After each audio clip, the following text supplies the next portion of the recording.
अस्सलाम वालेकुम मेरे समझदार पाकिस्तानियों। मेरा नाम रेहान तारिक है और आप मेरा यूट्यूब चैनल और फेसबुक पेज देख रहे हैं। करोड़ दरूद आकाए दो जहां नबी मेहरबान मोहम्मद मुस्तफ़ा सल्लल्लाहु अलैहि वसल्लम पर। इस दुआ और इस उम्मीद के साथ इस व्लॉग का आगाज करते हैं कि अल्लाह रब्बुल इज़्ज़त इस मुल्क के फैसला साजों के दिलों में समझदार पाकिस्तानियों के लिए नरमी पैदा कर दे। रात गए एक बहुत बड़ी खबर है जो मैं आपके साथ शेयर करने जा रहा हूं और इस खबर का ताल्लुक पाक फौज के साथ है। Corps commander Mangla lieutenant general Aimen Bilal Safdar के मुस्ताफी होने के बाद अब पाक फौज में मजीद आला अफसरान के इस्तीफे सामने आ गए हैं। एक नहीं, दो नहीं, तीन नहीं, चार नहीं, बल्कि पांच आला ऑफिसर्स ने अपने इस्तीफे सामने रख दिए हैं, जो कि वफाकी काबीना को मंजूरी के लिए इरसाल भी कर दिए गए हैं। वजारत दिफा की जानिब से फेडरल कैबिनेट को इस्तीफे मंजूर करने के लिए भेजे गए हैं। अब वफाकी हुकूमत के ये मामला पेंडिंग है। क्या कैबिनेट की अप्रूवल मिलती है, इस्तीफे मंजूर कर लिए जाते हैं, मंजूर करने में हुकूमत पर क्या दबाव है, इस वक्त जनरल हेडक्वार्टर्स में क्या मामला चल रहा है। Chief of the army staff general Asim Munir की जानिब से जो फील्ड पोजीशन सेट की जा रही है, जिस बारे में हम आपको बता रहे हैं और हमने बहुत दिन पहले आपको बता दिया था कि कोर कमांडर मंगला तक बात रुकेगी नहीं, बल्कि ये मामला आगे का है और मजीद इस्तीफे भी आने वाले हैं। कुछ ट्रांसफर पोस्टिंग्स भी होनी है, कुछ उखाड़ पिछाड़ भी होनी है, कुछ प्रमोशंस भी होनी है। तो उस तरफ क्या हो रहा है इस वक्त, एस्टैब्लिशमेंट के क्या हलचल चल रही है, तमाम तरह डिटेल्स आज के इस व्लॉग का हिस्सा होंगी। और आज ही जो सीनियर जर्नलिस्ट सनाउल्लाह साहब है, डॉन न्यूज से वाबस्ता है, कैबिनेट को कवर करते हैं, विफाक में इस्लामाबाद में बैठे हुए हैं, मोतबर सहाफी हैं, उनकी जानिब से, क्योंकि काबीना को जब ये मामला पहुंचा, ये भिनक उन तक पहुंची, तो उन्होंने जो है ये खबर ब्रेक की है और इस खबर के अंदर जो 5 आला अफसरान मौजूद हैं उनके नाम भी रिवील किए हैं कि वो कौन कौन से ऑफिसर्स हैं। तो इस हवाले से जो डिटेल स्टोरी है मैं आपके सामने रखूंगा। लेकिन आज ही एक और खबर जो हमने अपने चैनल के ऊपर दी थी, उस खबर की तस्दीक और तौसीक हो गई है कि फेडरल बोर्ड ऑफ रेवेन्यू के अंदर कुछ ऑफिसर्स ऐसे बैठे हुए हैं जो इस वक्त के फाइनेंस मिनिस्टर मोहम्मद औरंगजेब साहब को नाकाम करना चाहते हैं और किसी के इमा पर काम कर रहे हैं, घुस बैठिए हैं। उन अफसरान की ना सिर्फ ये कि छान पटक हुई है, ना सिर्फ ये कि उनकी रिपोर्टें वजीर आजम ऑफिस तक पहुंची, बल्कि उनको फारिग कर दिया गया है। ये एक और गैर मामूली खबर है कि federal board of revenue FBR के अंदर ग्रेड 21 और ग्रेड 22 बड़े अफसर, तगड़े ऑफिसर, और एक नहीं, दो नहीं, बल्कि 1 दर्जन अफसरान है, 12 अफसरान हैं जिनकी छुट्टी करा दी गई है। ये एक बहुत बड़ी खबर है। FBR के अंदर इस वक्त आप यूं कह लीजिए कि सांप सूंघा हुआ है उन लोगों को जिनको मैसेज पहुंच गया है, and the message is very loud and clear कि सीधे हो जाओ। यानी FBR का खास तौर पे फ्रंट इसलिए इंपॉर्टेंट है कि रेवेन्यू शॉर्टफॉल का सामना है। FBR अपने टारगेट मीट नहीं कर रहा और मैंने आपको बताया था कि पर्टिकुलरली फरवरी का जो रेवेन्यू है उस हवाले से शो ही नहीं किया गया। मार्च के मामला दिखाए गए, फरवरी खा गए। क्यों? वो इस वजह से कि रेवेन्यू टारगेट में शॉर्टफॉल का सामना करना पड़ रहा है, टारगेट मीट नहीं हो रहा। एक ऐसे मौके पर जब IMF का प्रेशर है, एक ऐसे मौके पर जब इंटरनेशनल क्रेडिट एजेंसीज का जो है वो प्रेशर है।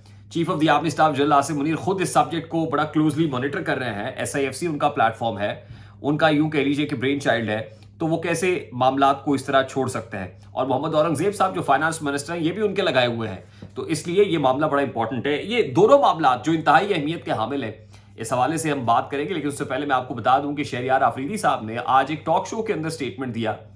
और शहरयार आफरीदी साहब, अच्छा, मैं ये स्टेटमेंट की तरफ बढ़ने से पहले जरा हुकूमती सफों से एक और खबर आपको दे दूं, और वो भी बड़ी धांसूदार खबर है।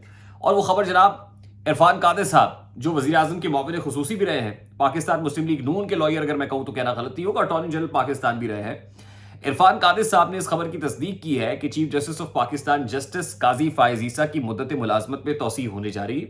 यानी चीफ जस्टिस की मुद्दत मुलाजमत के हवाले से जो कानून साजी है वो होने जा रही है, और फिर मराद के हवाले से जो चीज़ें हैं वो भी सेटल होने जा रही हैं। तो इस हवाले से यूँ कह लीजिए कि इस खबर की तायद तो हो गई है। आज से पहले तो इसको वफाकी हुकूमत में बैठे हुए लोग अफवाह कह रहे थे, लेकिन अब ये बात सच साबित हुई है कि इस हवाले से कानून साजी होने जा रही है, जिसमें चीफ जस्टिस की मुद्दत मुलाजमत बढ़ाई जाएगी, मुद्दत मुलाजमत में इजाफा किया जाएगा।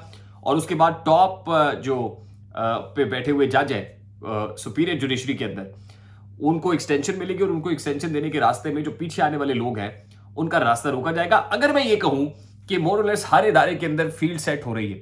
फील्ड सेट इसलिए हो रही है कि स्टेटस को बरकरार रहे, और कोशिश ही की जा रही है कि कंपनी इसी तरह से चलती रहे। अब ये कंपनी चलती है या कंपनी फ्लॉप हो जाती है, इसके बारे में तो कुछ नहीं कहा जा सकता, लेकिन भरपूर कोशिश की जा रही है कि इस जंग के अंदर जब तक, क्योंकि मैंने आपको अर्लियर व्लॉग के अंदर बताया था कि 2 फरीकैन की माबैन लड़ाई है। एक फरीक इमरान खान है, दूसरा फरीक एस्टैब्लिशमेंट का है, जाहिर chief of the army staff general Asim Munir है। वो ये चाहते हैं कि इस मामले का भी बिल्कुल जो है ना, वो जिसे कहते हैं ना बने लगना, वो बने लगे, जब तक वो बने नहीं लग जाता तब तक स्टेटस को बरकरार रखा जाए। अब उस स्टेटस को बरकरार रखने के लिए सर तोड़ कोशिश की जा रही है।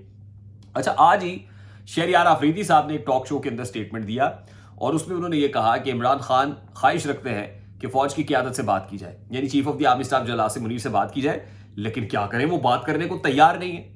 अब ये स्टेटमेंट जंगल में आग की तरह फैल गया।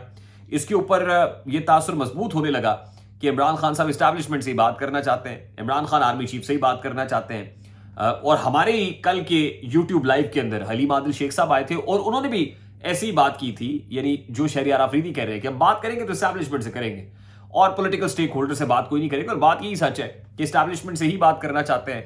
लेकिन उसके बाद शहरयार आफरीदी साहब अपने ट्विटर हैंडल के ऊपर ये कह रहे हैं कि जी मेरे इस स्टेटमेंट को आउट ऑफ कॉन्टेक्स्ट बयान किया जा रहा है, सियाको सबाक से हटकर बयान किया जा रहा है। लेकिन आपको पता है, जब जो बोल्ड जुबानों निकल गया और तीर कमानों निकल गया वाली बात है। आप तो आपने कह दिया, you now have spoken your heart out, तो बात तो निकल गई और बात निकलेगी तो फिर दूर तलक जाएगी। इसका मतलब यह है कि कहीं ना कहीं chief of the army staff general Asim Munir और इमरान खान साहब की लड़ाई है, दोनों तरफ मामला अटल है और खास तौर पे जनरल आसिम मुनीर की तरफ तो मामला बहुत ही अटल है। एब्सोल्युटली नॉट का बोर्ड लगा हुआ है और वो तैयार नहीं है, वो जिसको कहते हैं ना, कोई जीरो टॉलरेंस पॉलिसी है, कोई फ्लेक्सिबिलिटी दिखाने को तैयार नहीं। शायद यही वजह है कि हर तरह से उस लिंक को तोड़ा जा रहा है, उस मामले को दुरुस्त किया जा रहा है जहां जरा सा भी कोई एहतमाल है कि कहीं सहूलतकारी हो रही है। Corps commander Mangla lieutenant general Aimen Bilal Safdar इस्तीफा दिया नहीं, इस्तीफा लिया गया। उसके बाद अब मजीद 5 अफसरान जो पाक फौज के, जिनके इस्तीफे की खबर सामने आ रही है। एक बताया जा रहा है लेफ्टिनेंट कर्नल रैंक के ऑफिसर है, दूसरे जो है वो लेफ्टिनेंट है, 2 कप्तान है, एक सेकंड लेफ्टिनेंट है।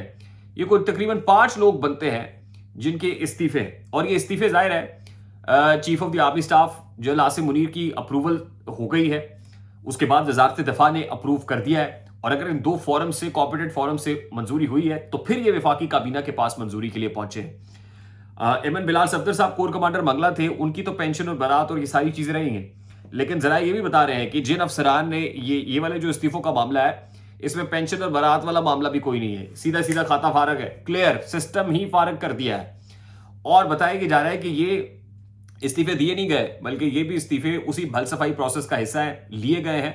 खुद chief of the army staff ने मंजूरी दी है, डिफेंस मिनिस्टर ने मंजूरी दी है और उसके बाद फेडरल कैबिनेट के पास बजरिया सर्कुलेशन भेजे गए और अगले 24 घंटों के अंदर कभी इम्कानात है कि वफाकी काबीना की तरफ से ये इस्तीफे मंजूर भी कर लिए जाएंगे। तो जिसको कहते हैं ना कि गल वध गई मुख्तारिया, ये बात यहां तक रुकने की नहीं है। बात निकली है तो फिर दूर तलक जाएगी, रास्ते बंद किए देते हो दीवानों के ढेर लग जाएंगे बस्ती में गरीबानों के। आई होप मेरी बात आप तक पहुंची होगी। अगर पहुंच जाए तो वीडियो को लाइक और शेयर करना मत भूलिएगा। चैनल पे नए तो चैनल को सब्सक्राइब कर लीजिएगा, बेल आइकन जरूर दबाइएगा। मुझे रेहान तारिक को इजाजत दीजिए, अपना बहुत सारा ख्याल रखिएगा। अस्सलाम वालेकुम।